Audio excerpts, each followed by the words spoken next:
c'est compliqué de répondre à ces questions. Je vais essayer de répondre quand même assez simplement. Si le micro veut bien marcher, sinon je parlerai très très fort. Il faut déjà que je me souvienne de la première question. C'était, pardon, l'avant-propos. Oui, pourquoi écrire un avant-propos alors que le livre était déjà... Oui. Alors ça va avec la deuxième question, en fait, c'est que j'y suis. Effectivement, ce n'est pas un acte totalement anodin que d'écrire sur ce sujet-là.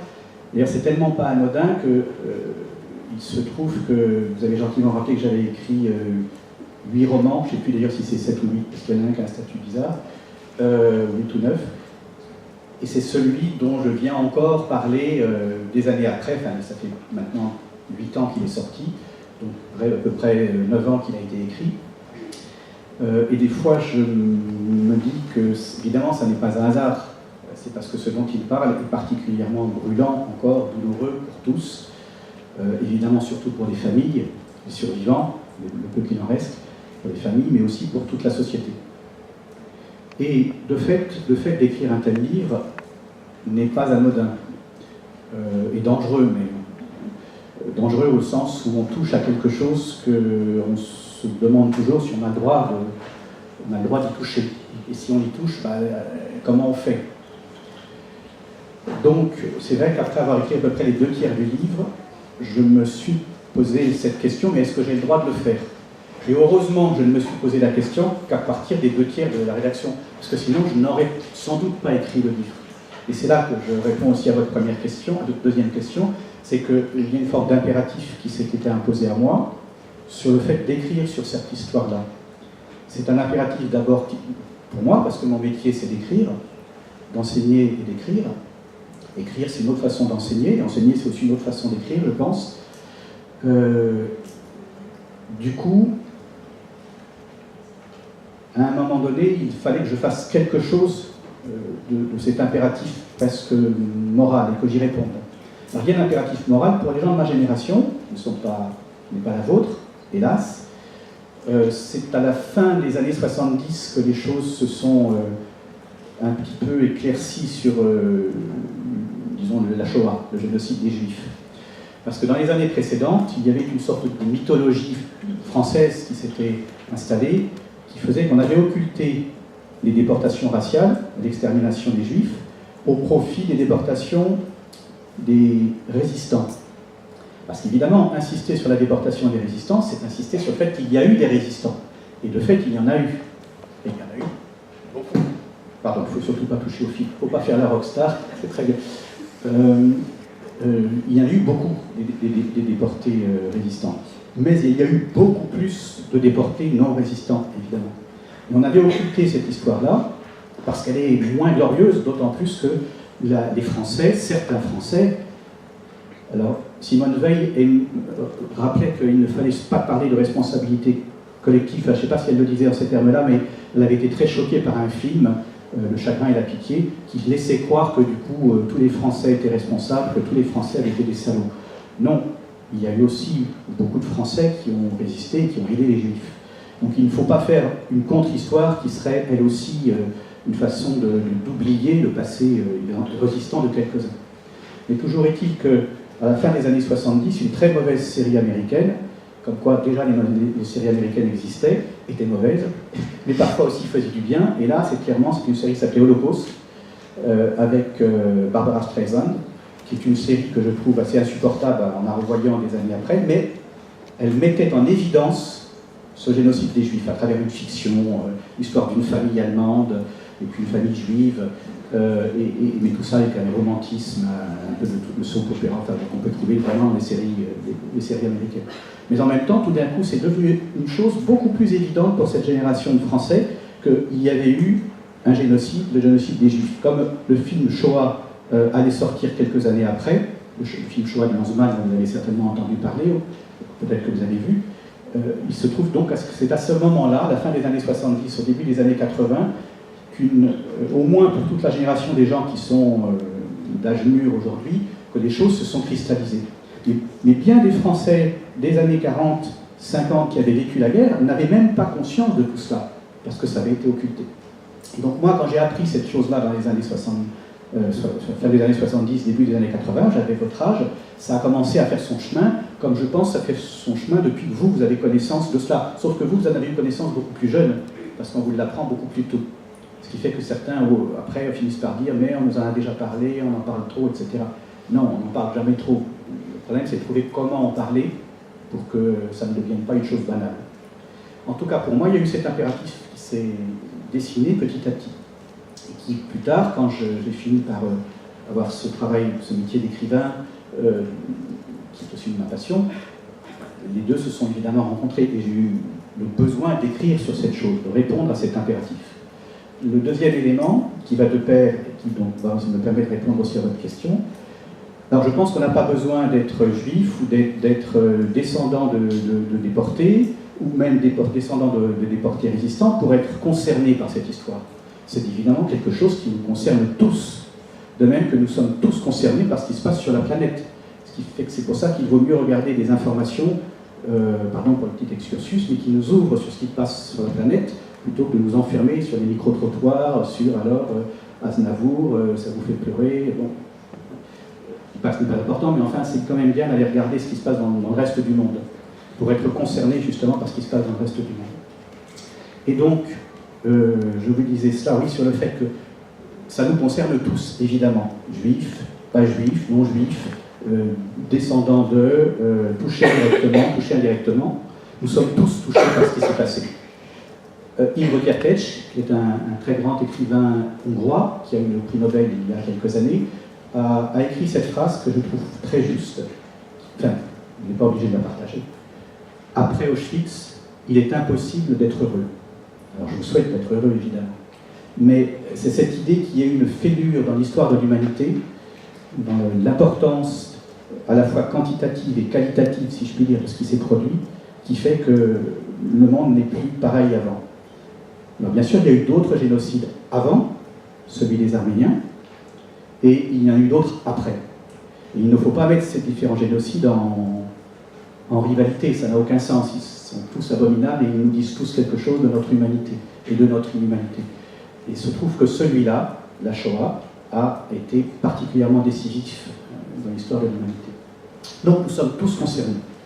Et puis, je l'ai expliqué à Madame Dion, il se trouve que personnellement, j'ai appris aussi des choses sur ma propre famille, très tardivement, beaucoup plus tard que l'âge que vous avez là,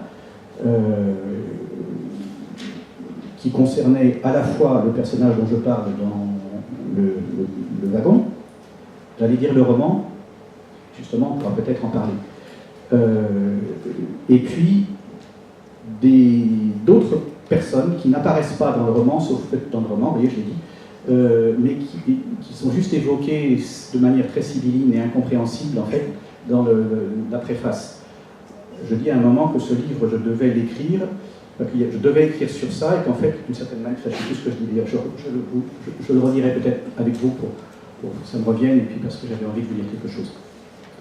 Oui, je parle d'une autre histoire dont je ne pourrais pas parler, et en même temps dont je ne pourrais pas ne pas parler. Ce qui a l'air de vouloir dire n'importe quoi, mais non. Je ne pouvais pas ne pas en parler, et en même temps j'étais interdit d'en parler. Alors cette autre histoire, c'est quoi? C'est simplement l'histoire de la déportation de deux enfants qui, elles, sont mortes à Auschwitz, le jour de leur arrivée à Auschwitz. Elles ont été déportées le 2 février 1944 et sont mortes le 4, je crois, gazées en arrière. Et ces enfants étaient les nièces du personnage, enfin de la personne qui m'a inspiré pour le personnage du wagon, et aussi les nièces de mes grands-parents, et donc les cousines de mon père. J'ai découvert leur existence, donc très très tardivement, parce qu'évidemment, on n'en avait pas parlé dans la famille, et toutes les névroses familiales, à mon avis, enfin une bonne partie viennent de là. D'où cette espèce de double impératif. En parler parce qu'il faut, je crois, en parler, et avec les moyens qu'on a. Pour moi, c'était l'écriture. Et puis en parler aussi parce que, à titre personnel, j'avais quelque chose à régler de ce côté-là. Puis j'avais aussi envie de donner la parole au personnage qui n'avait jamais parlé. Cet homme donc, que j'ai connu, que j'ai aimé, que j'ai pas très bien connu, mais que j'ai quand même connu, qui n'avait jamais parlé. Ses filles, elles n'étaient même pas au courant. Non, d'après ce qu'elles m'ont dit, elles n'étaient même pas au courant. Ses propres filles, de ce qu'il avait vécu. Et donc quand je leur ai envoyé le livre, elles ont quasiment découvert tout cela. D'où la nécessité de la parole. Parce qu'il faut que cela continue de se savoir et que cela fasse un trajet en nous pour à chaque moment où nous pourrions risquer de basculer dans une forme de haine de l'autre, quelle qu'elle soit, nous soyons peut-être retenus, parce que ça commence par un rien, juste un geste de haine, de harcèlement, et puis ça vient très vite. Alors, je ne suis pas là pour vous faire la morale du tout, ce n'est pas du tout le propos, mais voilà, mon propre cheminement, c'était celui-là. Ensuite, sur l'impossibilité d'écrire ce livre, alors vous avez cité les 2 pièces que j'ai écrites. La première s'appelle, en réalité, c'est Pas savoir, mais pas encore, ça me plaît bien aussi. La première s'appelle Pas savoir, et je l'ai écrite avant le roman, même si elle a été publiée paradoxalement la même année, je crois. Et ça m'intéresse, enfin pour moi, c'est pour mon propre cheminement, ça m'intéresse parce que j'ai écrit Pas savoir, et ça parle déjà de l'histoire du train. Et ça parle aussi des enfants de l'histoire du train, dont je n'ai pas parlé dans le wagon, mais je ne dis pas non plus dans la pièce qui elles sont. Elles apparaissent, juste 2 petites filles qui apparaissent et qui disparaissent comme une sorte d'image latente qui apparaît, disparaît. Et ces 2 petites filles, il n'y a que moi qui savais qui elles étaient. Et puis de temps en temps, c'est vrai, dans des rencontres, je dis là qui elles sont. La pièce a été montée récemment dans un festival et j'ai eu besoin aussi d'en parler aux metteurs en scène qui n'avaient pas vu au départ ce qu'ils c'était. Il ne s'agit pas de leur mettre une étoile juive, puisque je n'en ai pas mis, il ne s'agit pas d'en mettre. Mais simplement, je pense qu'il est important pour celui qui travaille que cette image ait aussi ce sens-là, en plus d'autres sens. Et de sorte que l'image puisse faire son cheminement dans la tête du spectateur. Donc il y a, si vous voulez, comme une sorte de fantôme dans le roman, dans le wagon. Et ce fantôme, c'est ce fantôme des petites filles. Et alors je ne pouvais pas en parler parce qu'elles ont été déportées à Auschwitz, elles ne sont pas revenues. Et puis parce que dans ma famille, on n'en parle pas. Mon père a interdit, moi j'aime beaucoup parler à mes enfants de cette histoire-là, parce que moi je ne l'ai pas vécu, donc c'est beaucoup plus facile. Mais j'ai besoin qu'ils sachent. Et mon père a dit, à ma fille notamment, il y a 2 choses dont je ne veux pas parler, dont je ne veux pas que tu parles, c'est la déportation et la guerre d'Algérie. Donc ça, vous connaîtrez peut-être aussi comme ça les choses qui hantent un peu vos parents, vos grands-parents, vos grands-parents, parce que je pense que toutes les générations de Français, au moins ceux qui vivaient en France à l'époque, ont ça en tête. Je voulais vous dire autre chose sur Pas savoir. J'avais donné ce titre Pas savoir parce que ça m'importe moi de ne pas savoir ce que je fais. Je ne savais pas ce que je faisais. C'est un peu... ils ne savent pas ce qu'ils savent, parce qu'ils ne savent pas ce qu'ils font. Et donc il faut leur pardonner. Moi, je ne savais pas ce que je faisais en écrivant. Je ne sais jamais ce que je fais en écrivant. Tous mes autres romans, je les écris dans une forme d'inconscience et je pense que ça m'est nécessaire. D'abord parce que je suis plutôt, comme tous les profs documentalistes, comme vous-même dans les lieux où vous êtes, nous sommes des gens de savoir. Nous essayons d'apprendre. Simplement, il y a un moment, il faut aussi accepter de ne plus savoir. Et donc d'oublier d'une certaine manière ce qu'on sait, pour pouvoir retrouver un contact vif avec la réalité. Et donc cette pièce Pas savoir, j'ai commencé à l'écrire avec une grande liberté, parce que ce n'était pas un roman, c'était rien, ça ne ressemblait à rien, et cette liberté m'a décoincé personnellement. Et du coup, j'ai pu commencer à écrire, à faire apparaître ces personnages, quitte à les faire disparaître plus tard dans le texte du wagon, mais ça m'a donné une... Oui, je me suis dit, tiens, je peux le faire. Je peux le faire. Et plus tard, quand j'ai fini d'écrire Le Wagon, quand il est paru, j'ai découvert quelqu'un que je n'avais jamais lu à l'époque, que vous avez peut-être lu ou rencontré dans vos lectures, qui est Charlotte Delbo. Ça vous dit quelque chose?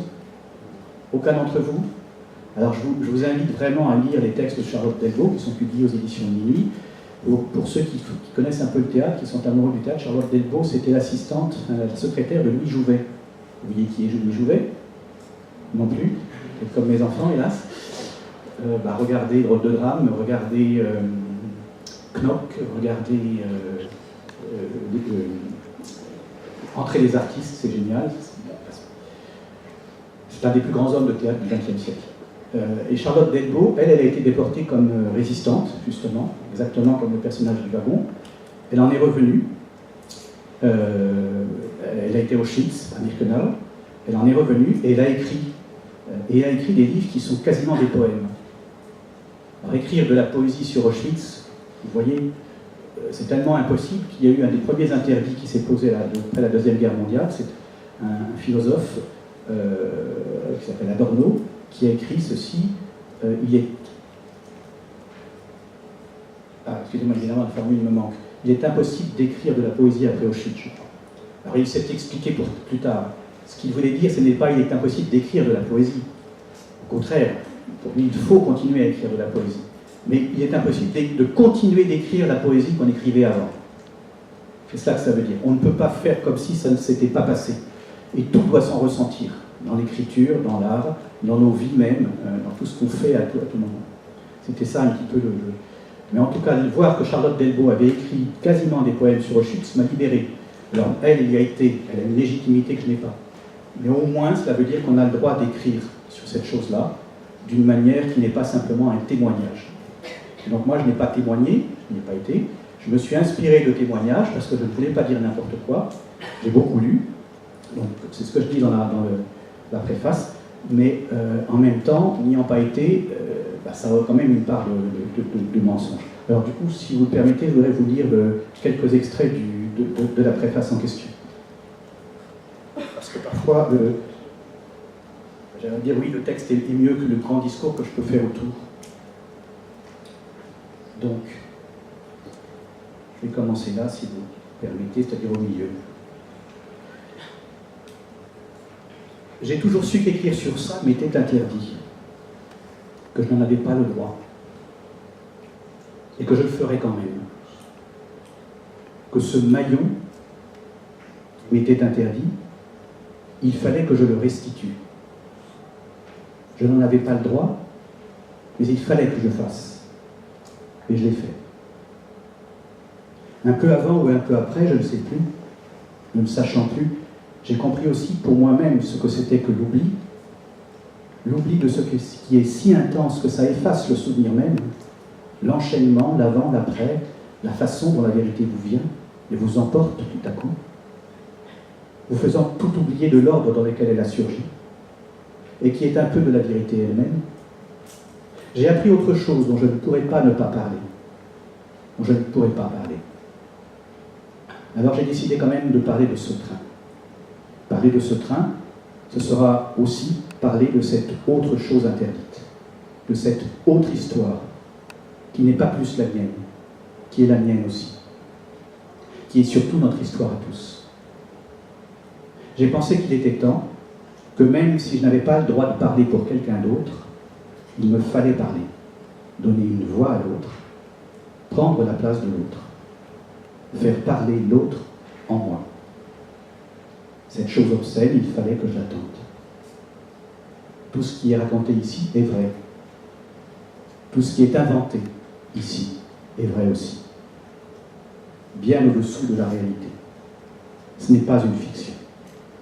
Et un petit peu après, je dis que si, c'est aussi une fiction, parce qu'évidemment, ne l'ayant pas vécu, et l'événement étant d'une telle importance, quelque part, je suis un menteur, évidemment.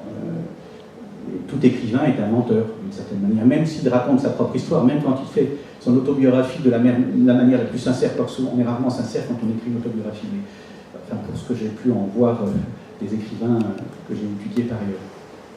Mais toujours est-il qu'il y a toujours une part de mensonge dans l'écriture. Donc comment faire avec cette part de mensonge quand on parle de quelque chose à propos de quoi il est impossible, interdit de mentir? Malheureusement, il faut faire avec. Et c'est là où on essaye d'écrire le plus honnêtement possible, le plus juste possible, mais on n'est pas du tout sûr de réussir. Je crois que je voulais... quelque chose m'est revenu en lisant le texte.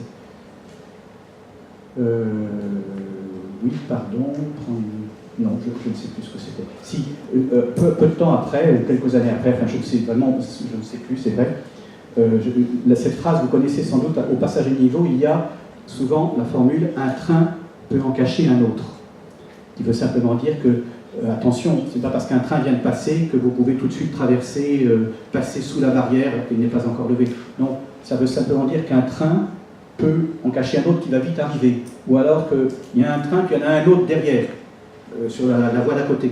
Donc il faut toujours se méfier. Alors cette phrase, elle a pris un sens pour moi particulier, qui est que le train dont je parle en cache un autre. C'est pour ça que ça a aussi un lien avec Auschwitz dont je vous parlais. Ce n'est pas un train de déportés raciaux, c'est un train de déportés j'ai envie de dire du tout venant, ce n'est pas très gentil de le dire comme ça, mais il y a des résistants, il y a des collaborateurs, parce que les collaborateurs aussi parfois étaient déportés tellement la machine est folle. Et puis il y avait aussi beaucoup d'otages qui étaient pris comme ça et qui, à un moment ou à un autre, pour une raison ou pour une autre, finissaient par partir en camp de concentration. Et donc ce train-là en cache évidemment un autre qui est celui des petites filles. Et parler de ce train-là m'a permis, moi, de parler aussi indirectement de l'autre train. Voilà, pour répondre à vos questions. Je ne sais pas si vous-même, vous avez des questions. Je peux continuer à parler longuement, mais je ne voudrais pas non plus vous ennuyer.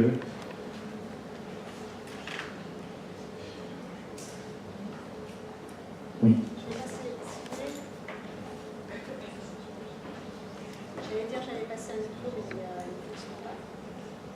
C'est toujours comme ça.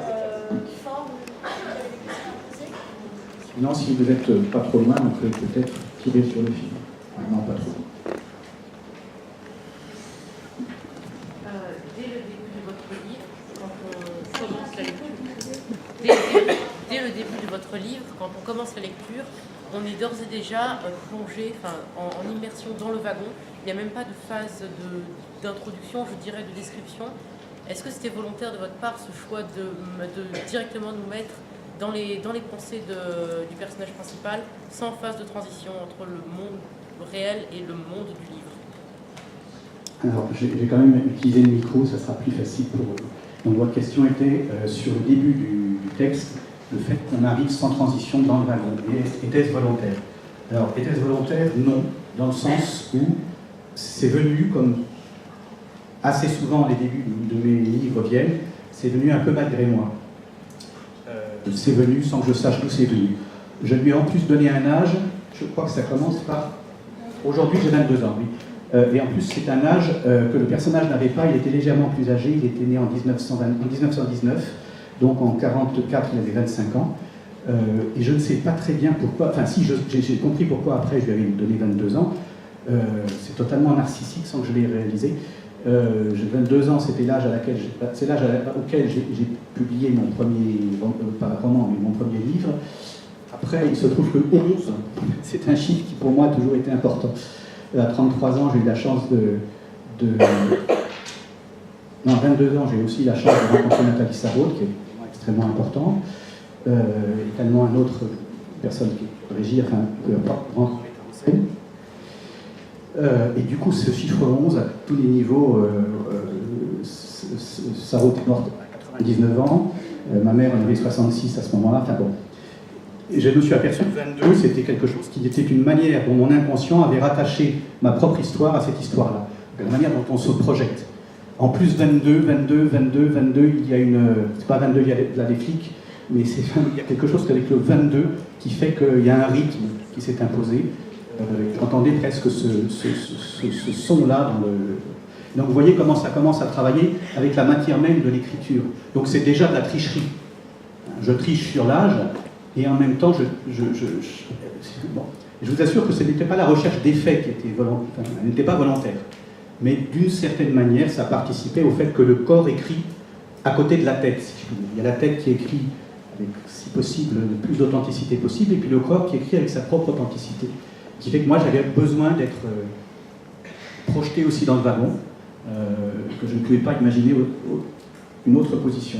Après, je me suis aperçu que c'était très efficace, entre guillemets, du point de vue narratif, parce que ça me permet de parler de l'ensemble du train, tout en essayant de traduire l'enfermement dans ce train, et d'adopter la position de quelqu'un dans le train. D'avoir à la fois une vue surplombante, parce que je sais ce qui s'est passé dans les autres wagons, que j'ai essayé de un petit peu condenser dans ce wagon-là, parce qu'il y a certains wagons où il n'y a pas eu mort, certains où il y a eu un mort, un wagon où il y a eu 98 ou 99 morts sur 100.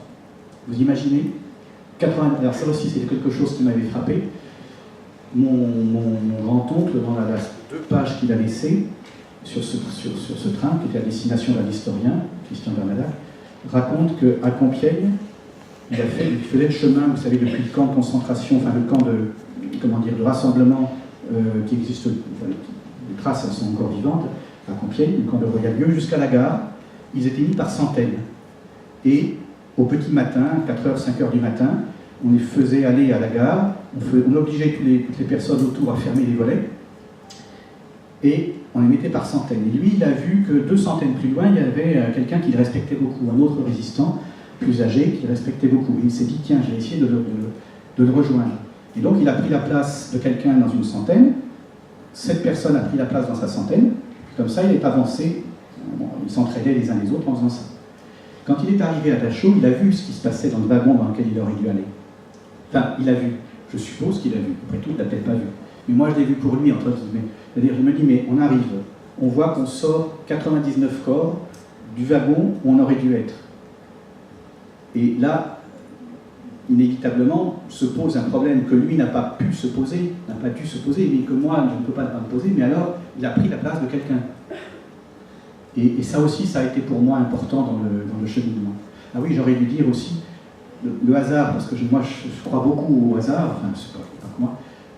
Il se trouve qu'un jour, en flânant sur un marché aux puces, je suis tombé sur un livre qui racontait l'histoire de ce train avec les témoignages des différentes personnes encore vivantes. Et dedans, il y avait un tout petit témoignage qui était de mon grand-oncle. Ça aussi, ça a fait son chemin, et quelques années plus tard, j'ai écrit le roman en m'aidant de ce livre. Voilà sur l'enfermement. Mais je vous avoue que je n'avais jamais été dans un wagon. La première fois où j'ai été à l'intérieur d'un wagon et que j'ai vu ce que ça pouvait être physiquement, c'était l'année dernière pour une émission pour France Culture, une émission sur ce train. Et du coup, on s'est rendu sur place, on s'est rendu à Compiègne, on s'est rendu à différents endroits où le train est passé. Il est évident que c'est très perturbant. Mais ce qui me perturbe aussi, c'est que j'ai pu faire le livre sans avoir été dans ces lieux-là. C'est là où l'imagination est importante aussi. On ne doit pas s'interdire d'imaginer, et on ne doit pas s'interdire de faire un travail sur soi-même, même si soi-même on n'a pas été dans ces circonstances. Oui. Vous considérez votre œuvre comme un roman ou un récit biographique, voire historique? Alors, je ne sais pas trop. Un témoignage, ça n'est pas possible, puisque je n'y étais pas. En même temps, c'est nourri complètement de témoignages des autres, de témoignages réels. D'ailleurs, je dis... Il faut que je pense à ça. C'est nourri des témoignages des autres. Ensuite, une œuvre historique, c'est nourri de l'histoire des camps. C'est vrai, parce que je ne voulais pas écrire là-dessus sans le mettre documenté. Et en même temps, encore une fois, oui, c'est un roman parce que je suis obligé d'inventer. Je suis obligé d'inventer des différentes choses. Et alors, ce qui est très troublant, c'est que quand vous apercevez que ce que vous inventez est réel. Et ça, je ne le savais pas au moment où j'ai dit, dans la préface, tout ce qui est inventé est vrai, tout ce qui est faux est vrai, ou je ne sais plus ce que je dis. Il y a cette espèce de paradoxe qui est, c'est vrai mais c'est faux non mais c'est vrai. Par exemple, il y a un passage dont je me souviens parfaitement l'avoir inventé, enfin je croyais, où on jette des carottes. Il y a des gens qui voient que ce train est un train de la mort, mais où il y a déjà des morts, où il y a déjà l'horreur dedans. Et que les gens ont faim et ont soif. Et c'est à Brice, à Saint-Brice-Courcelles, pas très loin de Reims. Le train s'est arrêté. Les gens, quelques personnes ont vu et ont voulu jeter des fruits, des légumes, enfin plutôt des salades, des carottes, justement, de l'eau. Alors, ce qui est affreux, c'est qu'un wagon a pu avoir de l'eau et les autres wagons n'ont pas pu parce que les gardiens des autres wagons ont tiré sur les gens. Et donc, j'ai même eu l'occasion de rencontrer un des enfants de votre âge qui avait jeté, ou peut-être légèrement plus âgé, à peine, qui avait jeté ses carottes. Il en pleurait encore, le pauvre monsieur. Et donc, c'est très troublant quand on se dit, mais ça, je l'ai inventé. En fait, non, je retrouve la personne qui l'a... Donc, ça veut dire qu'il y a dans notre imaginaire,